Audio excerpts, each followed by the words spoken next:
போலீசாருக்கு ஏமாற்றம் கொடுத்த தேசபந்து 5 வீடுகளில் சுற்றி வளைப்பு. முன்னாள் போலீஸ் மா அதிபர் தேசபந்து தென்னகோன் தங்கியிருந்ததாக கூறப்படும் 5 வீடுகளை குற்றப்புலனாய்வு பிரிவு சுற்றி வளைத்துள்ளனர்.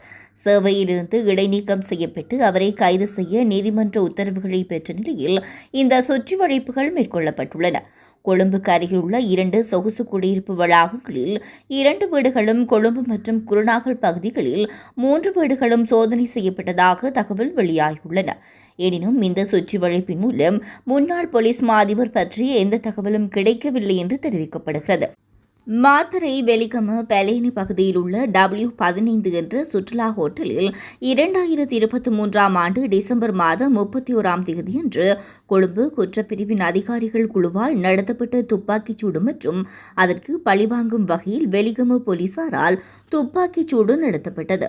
கொழும்பு குற்றப்பிரிவின் சார்ஜென்ட் ஒருவர் கொல்லப்பட்டு மற்றொரு அதிகாரி காயமடைந்த சம்பவம் தொடர்பாக மாத்தறை நீதவான் நீதிமன்றத்தின் நிலுவையில் உள்ள வழக்கு தொடர்பாக போலீஸ் மா அதிபர் தேசபந்து தென்னகோன் கொழும்பு குற்றப்பிரிவின் முன்னாள் பொறுப்பதிகாரி மற்றும் 6 அதிகாரிகளை கைது செய்ய மாத்தறைவின் நீதவான் சமீபத்தில் உத்தரவு பிறப்பித்தார்.